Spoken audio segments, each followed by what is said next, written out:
Assalamualaikum warahmatullahi taala wabarakatuh. Saya Muhammad Zamzuri bin Muhammad Zul. Nombor metrik 260023. Ahli kumpulan kami ingin membentangkan tugasan kumpulan bagi mata pelajaran GMGA 3063 Perbandingan Pentadbiran Awam. Tajuk yang dibawa oleh kumpulan kami adalah Malaysia dan Indonesia. Pengenalan pertama bagi tajuk ini ialah perbandingan pentadbiran awam boleh ditakrifkan sebagai satu kajian perbandingan yang dijalankan terhadap sistem pentadbiran yang digunakan oleh kedua buah negara yang berbeza.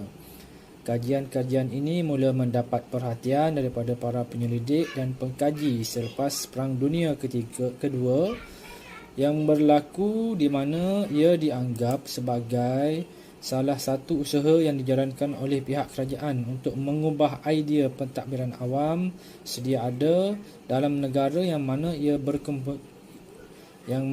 berkemungkinan lebih empirikal dan pragmatik.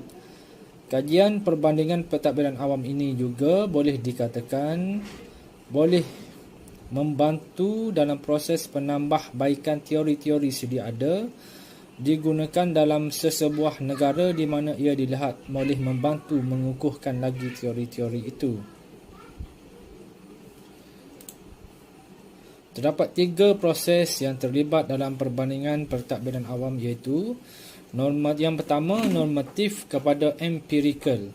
Amalan pentadbiran awam terdahulu adalah lebih normatif. Namun selepas Perang Dunia berlaku, pentadbiran awam telah memberi tumpuan kepada realiti empirikal di mana ia lebih efektif berbanding dengan pentadbiran awam yang lebih fokus kepada aspek normatif semata-mata. Yang kedua, ideografi kepada nomotetik. Pentadbiran awam yang bersifat nomotetik ini adalah sangat unik, di mana tumpuan utamanya adalah lebih luas dan generalisasi. Ini secara tidak langsungnya boleh membantu setiap pentadbir memahami realiti sebenar pentadbiran dari sudut yang lebih abstrak. Yang ketiga, bukan ekologi kepada ekologi, menyentuh aspek perkaitan persekitaran sosial, ekonomi dan juga budaya.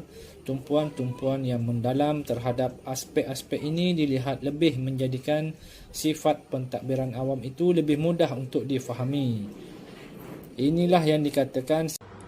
Assalamualaikum, saya Raja Nasyarul Amirul bin Raja Muhammad, nombor metrik 260188. Hari ini saya ingin membentangkan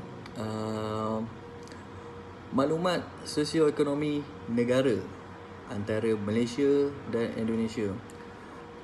Malaysia mempunyai 13 negeri yang bersekutu yang membentuk negara Malaysia dan mempunyai perkembangan ekonomi yang berkembang pesat di Asia Tenggara.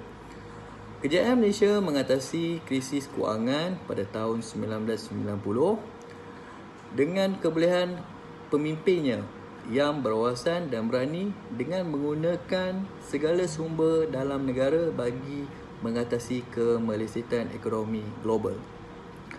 Okey, bagi Indonesia, Indon pula dikatakan sebagai sebuah negara yang mempunyai ekonomi terbesar di Asia Tenggara, walaupun ianya hanyalah sebuah negara kepulauan yang kecil.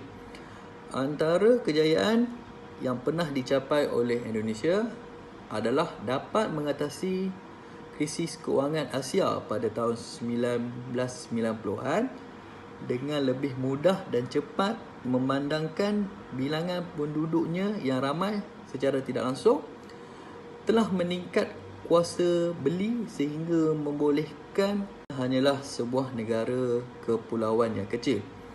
Antara kejayaan yang pernah dicapai oleh Indonesia adalah dapat mengatasi krisis kewangan Asia pada tahun 1990-an dengan lebih mudah dan cepat, memandangkan bilangan penduduknya yang ramai secara tidak langsung telah meningkat kuasa beli sehingga membolehkan negara berdepan dengan krisis kewangan yang dengan mudah.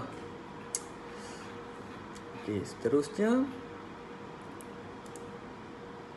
Okey, seterusnya persatuan antarabangsa atau blok wilayah di antara Malaysia dan Indonesia.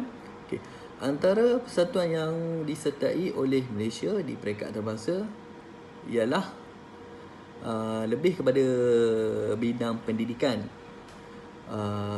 Yang pertama, Pertubuhan Pendidikan Sains dan Kebudayaan UNESCO, Pertubuhan Menteri-Menteri Pendidikan Asia Tenggara, Asia Pacific Economic Cooperation, manakala bagi Indonesia pula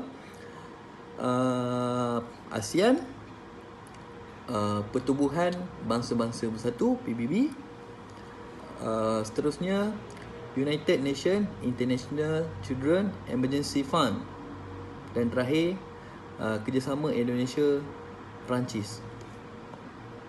Assalamualaikum warahmatullahi wabarakatuh. Saya Muhammad Sufian Saad bin Muhammad Hammam, matrik nombor 260073, PJJ Kota Baru, Kelantan. Saya sambung daripada sahabat saya, iaitu sistem pentadbiran negara. Pengenalan sistem, kemajuan dan perkembangan sesebuah negara sangat penting untuk memastikan ianya dapat membangunkan dengan positif dari semasa ke semasa.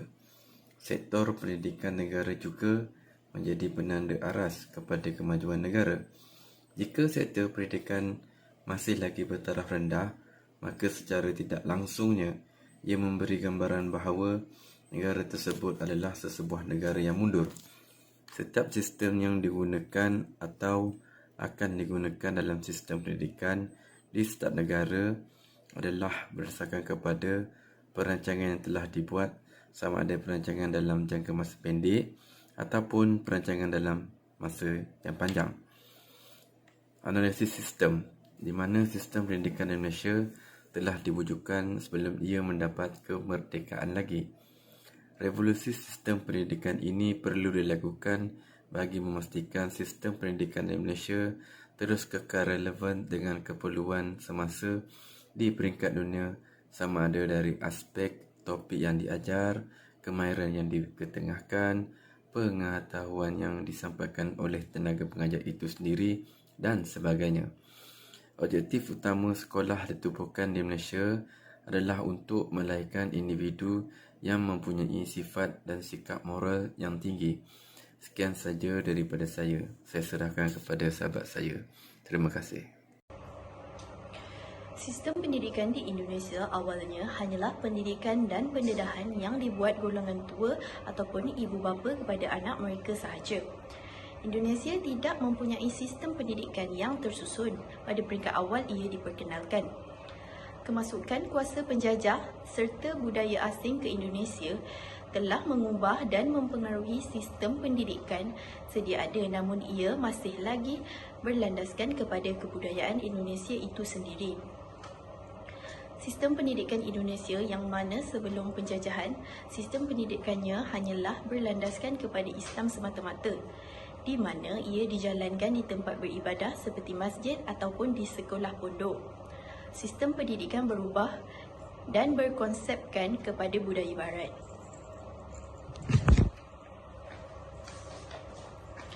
Kesimpulannya, perbincangan dan huraian telah diberikan.